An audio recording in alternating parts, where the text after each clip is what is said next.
All right, go ahead, Patrick. Hey, buddy. I know last night's 10th inning piled on statistically some numbers for bad numbers for Yancey with the 6 runs and the slam, et cetera. However, he's clearly not been the pitcher he was last year, although he was getting a little better. From your perspective, what's different Yancey Almonte 2021 versus Yancey Almonte 2020? Well, I think, first of all, even if you just, just look at the internal numbers, the thing that sticks out to me is the walk rate. Patrick, the walks are high. Look at Yancey's last year. His walks were down. So I think with the increased traffic, you have a tendency maybe to be a little fine, try to make too good a pitch, and that leads you down a bad path also. So I think the walk rate difference, and I think, pitching behind the count, just too much. Not on the attack early in the at bat, where he initiates contact and forces them into more of a swing mode. I think that the ball strike ratio hasn't been great. He's been in hitters counts, and he's had to throw strikes. And I think the hitters have feasted on that to a certain extent. So again, I think it's more of a combination of that, which I think is the primary reason, and maybe not being down in the zone enough as Yancey needs to. Yeah, you were mentioning getting behind in the count and hitters counts. I think he's given up 7 home runs, 25 innings. He only gave up 2 last year and 27 2/3 or something. Is that kind of the byproduct as well, where he gets behind and then he has to put some over the plate? The pitcher, Yep. The hitter jumps on it. Agreed. That's it. Now, he's a guy that I think really has to be at the bottom of the zone. That's where his stuff plays best, both to the eye test and, old baseball philosophy, keep the ball down, but even statistically and the data that shows that, Yancey's, much more successful when the ball's down. All pitches, fastball, slider, changeup, down. Now you got to go up for effect at times. You got to obviously pitch in, but you have to keep the ball down. And I think for him yesterday, even if you take the Molina at bat, got 2 outs, 2 on, 0-2 to Molina, and then I think he tried to waste a high fastball, and Molina, bounced it up the middle. Well placed. Not hard hit, but nevertheless, it went through. It's baseball. But there was a intended pitch above the strike zone that I'm sure if it would have been a little bit higher, would have either been taken by Molina or swung out and, maybe made an out. But, it was in the strike zone, at the top of the strike zone. And then probably from there, he was probably going to bounce a breaking ball or throw another breaking ball down or something away from him and down. But, that's sort of how it's gone for Yancey, right? They, makes a mistake and they make him pay. That's where the home run totals come. His mistakes have not been forgiven. And I always ask this when a pitcher particularly struggling, 2-parter, buddy. His health, he's okay, doesn't have arm issues, and no, it's fine, Patrick. I mean, even yesterday, up to 95 miles an hour pretty consistently, 94, 95, and the slider velocities are fine, and he is fine. He's fine. He had the 1 IL stint early in the year when he took the comebacker off the hand, but shoulder, elbow, the body, he's fine. Physically, he's fine. and his stuff, it sounds like you're saying, is good. It's just location and command is not. Location and command, and we go back to, I've said almost daily is, the pitching principle. Too many times behind the count, and too many walks. Thanks, buddy. Yeah. Danielle. Hey, buddy, do you know anything about how Ryan Rolison is doing? You know, he's doing better, Danielle. He's improving. You know, he had the appendicitis, and then he unfortunately got hit with a ball during batting practice when he was shagging. The ball hit the back of his hand, and I think there were some broken bones in there, or some damage to his hand. But let's say early July. I think he's going to start playing catch in about 10 days. I think that's the timetable.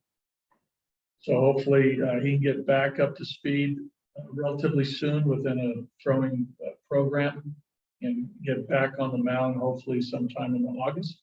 That's what I've heard. But it's been, you know, a little bit rough the last month because of the appendicitis and the, you know, getting struck unfortunately during batting practice, which happens. You know, just hate to happen to a left-handed pitcher almost throwing him. So just to make sure, he broke his hand, you said? I'm not sure the exact diagnosis, but there was some, he got hit with a ball during batting practice in his left hand. Okay. And it's caused him to have a setback. And what did you think of Trevor Story's? I'm going to find out about the exact diagnosis. Okay, thank you. And The what did you broken think? hand sounds bad. Broken hand sounds like out for the year, Okay, but he's not out for the year. got it. Thank you.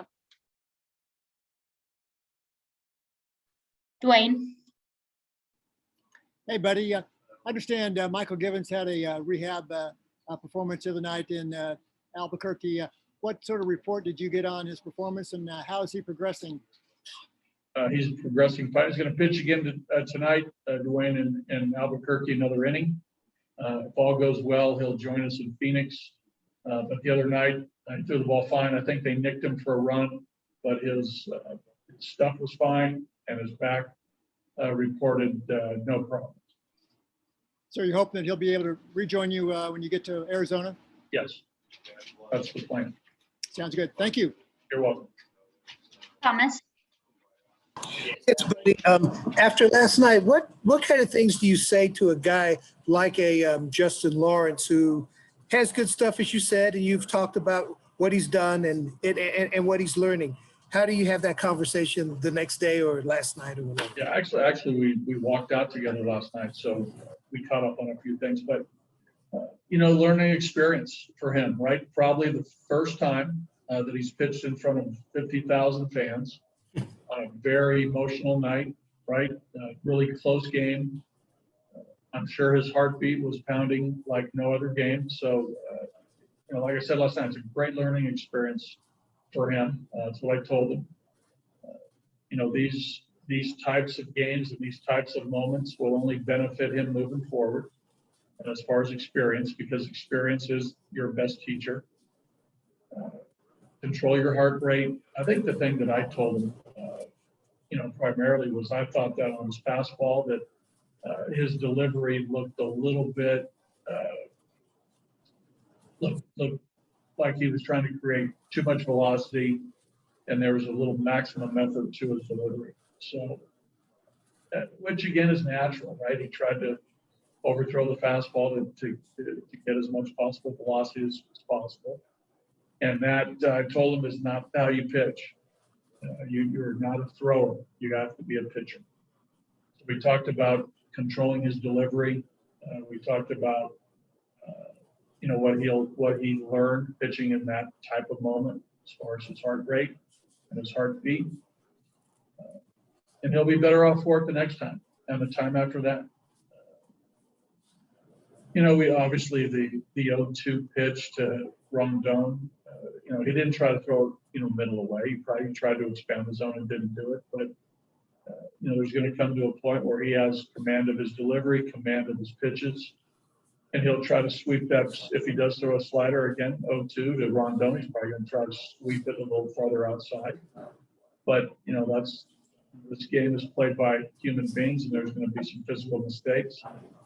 That was one of them, but he'll learn from it. So, I mean, that's you know, I think the primary points of coaching are those few things. And I guess when you were talking about walking out with him and discussing it, you talked about what he'll learn for the next time. How important is it to let a guy know that he's going at some point when all works out, he's going to get it next time?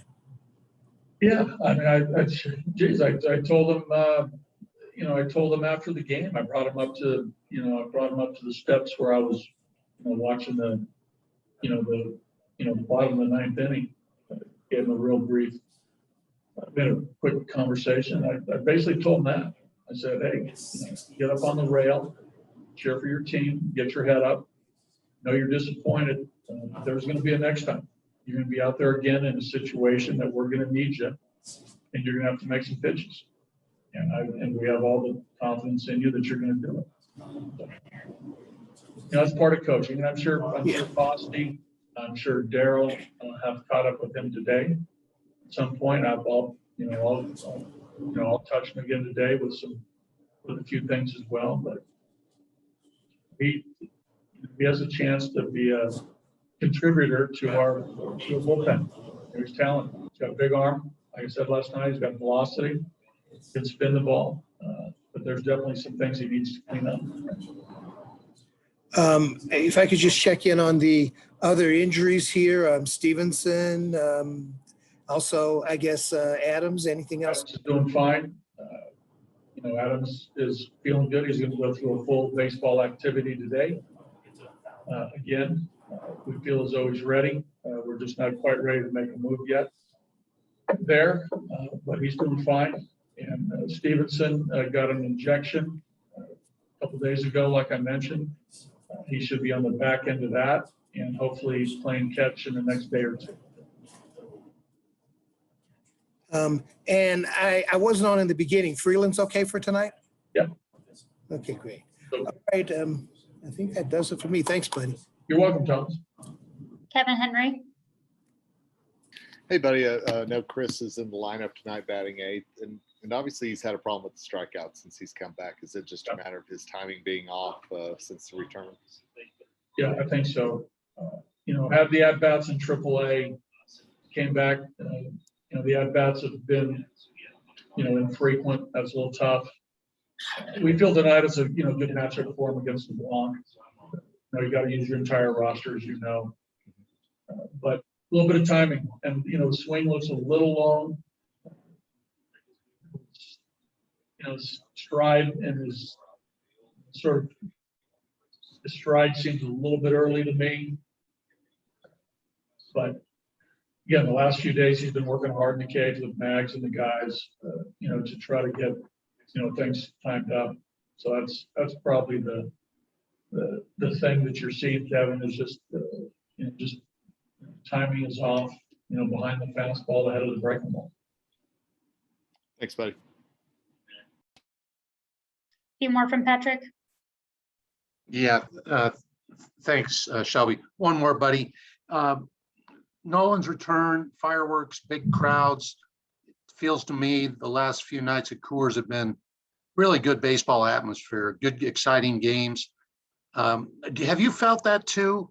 Just that the atmosphere at Coors the last few nights has really taken it up a notch, and if so, is that kind of a fun atmosphere to compete in? Yeah, I'm not so sure whether it's the Cardinals or it could have been anybody, but I think, the 4th of July weekend historically here has been, I think, energized, at least since I've been here. The weather's good. There's, full capacity potential, and we've seen it here. The weather's warmed up. I know we had the, rain delay 2 nights ago, but, it's a great weekend for baseball. And the Cardinals have, a great fan base that travels well, like the Cubs and like some other, teams that have been around for, 100 plus years. I think the Rockies will get there eventually because this is a great sports town and love their Rockies. So, but no, I agree. I think the ballpark has, to me, picked up as far as the intensity and the energy for sure. And these have been 2 really good games, right? We have the